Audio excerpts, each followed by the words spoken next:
इस विषय को समझने के लिए हमें ओशो के गहन दृष्टिकोण, यौन ऊर्जा, मनोविज्ञान और अध्यात्म के बीच के संतुलन को समझना होगा।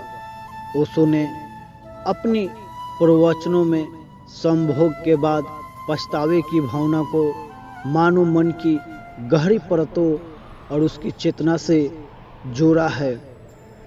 संभोग मानव जीवन की मूलभूत प्रवृत्ति है। यह सृजन की प्रक्रिया का केंद्र है, लेकिन समाज में इसे अक्सर वर्जित, गुप्त या केवल शारीरिक सुख तक सीमित कर दिया गया है। ओशो कहते हैं, जब भी आप किसी इच्छा को समझे बिना पूरा करते हैं तो पछतावा होता है।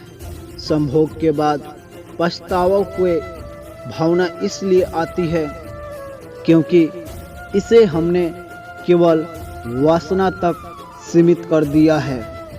ओशो को मानना है कि पछतावे की भावना हमारे भीतर की गहराई से उठती है।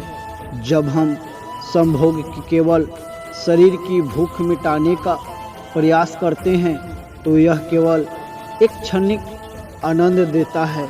इसके बाद हमारे भीतर खालीपन और असंतोष का अनुभव होता है, जिससे पछतावा होता है। ओशो के अनुसार संभोग केवल शारीरिक प्रक्रिया नहीं है, यह आत्मा के स्तर पर जुड़ाव का अवसर है। जब यह केवल वासना तक सीमित रह जाता है तो इसका गहरा अर्थ खो जाता है। संभोग के दौरान हम अपनी वासनाओं के अधीन हो जाते हैं। बाद में अहंकार इसे स्वीकार नहीं कर पाता, जिससे अपराध बोध पैदा होता है। पछतावे का एक बड़ा कारण समाज द्वारा यौन संबंधों को लेकर बनाई गई धारणाएं है। समाज ने संभोग को गंदा या पापपूर्ण बना देता है। इसे केवल विवाह या प्रजनन तक सीमित कर दिया गया है। ओशो कहते हैं, जब आप किसी को गलत मानते हुए करते हैं तो पछतावा स्वाभाविक है। फिल्मों और विज्ञापनों ने यौन संबंधों को केवल अनंत तक सीमित कर दिया है। इससे संबंधों की गहराई और पवित्रता का एहसास खत्म हो गया है। कई धर्मों ने संभोग को आध्यात्मिक प्रक्रिया के बजाय पाप का स्रोत बताया है। इसके कारण यौन संबंध को लेकर अपराध बोध बढ़ता है।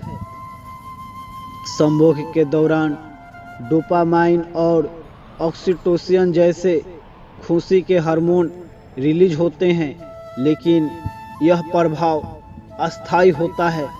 जैसे ही यह खत्म होता है, हमारा दिमाग खालीपन महसूस करता है।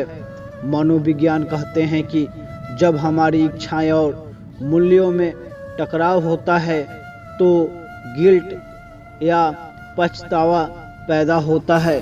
संभोग के बाद यह भावना अधिक तीव्र हो सकती है।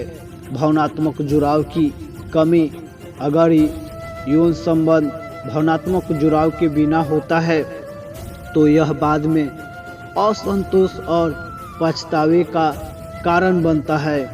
ओशो ने संभोग के बाद पछतावे से बचने के लिए गहरे समाधान बताया है। संभोग को ध्यान के रूप में देखें। ओशो कहते हैं, संभोग केवल शारीरिक प्रक्रिया नहीं है, यह एक ध्यान की अवस्था है। इसे बिना अपराध बोध और पूर्णता के साथ जिए, वासना के प्रेम में बदले। वासना केवल शारीरिक भूख है, लेकिन प्रेम आत्मा का जुड़ाव है। जब संभोग प्रेम के साथ होता है तो पछतावा नहीं बल्कि आनंद और संतोष का अनुभव होता है। ओशो कहते हैं कि यौन ऊर्जा को सृजन और ध्यान में बदला जा सकता है जब इसे सही दिशा में उपयोग किया जाता है तो यह पछतावे का कारण नहीं बनती। ओशो को मानना है कि समाज और व्यक्ति दोनों को अपनी सोच बदलनी होगी। जब तक हम इसे गुप्त और वर्जित बनाएंगे तब तक पछतावा होगा। इसे जीवन का एक स्वाभाविक हिस्सा मानना चाहिए। संबंधों में ईमानदारी और भावनात्मक जुड़ाव होना चाहिए। यह यौन संबंधों का गहरा और अर्थपूर्ण बनाता है। यौन शिक्षा का उद्देश्य केवल शरीर नहीं बल्कि मन और आत्मा को समझना होना चाहिए। इससे पछतावे और अपराध बोध की भावना कम होगी। ओशो का संदेश स्पष्ट है, अपनी इच्छाओं को दबाए नहीं बल्कि उन्हें समझे। संभोग को केवल शारीरिक अनुभव न मानकर इसे आध्यात्मिक बनाए। ध्यान के माध्यम से अपनी ऊर्जा को सही दिशा में उपयोग करें। संभोग के बाद पछतावा एक सामान्य अनुभव हो सकता है, लेकिन यह हमारी सोच और समझ पर निर्भर करता है। ओशो का संदेश हमें सिखाता है कि अपनी इच्छाओं को गहराई से समझें और उन्हें प्रेम, ध्यान और सम्मान के साथ जिए।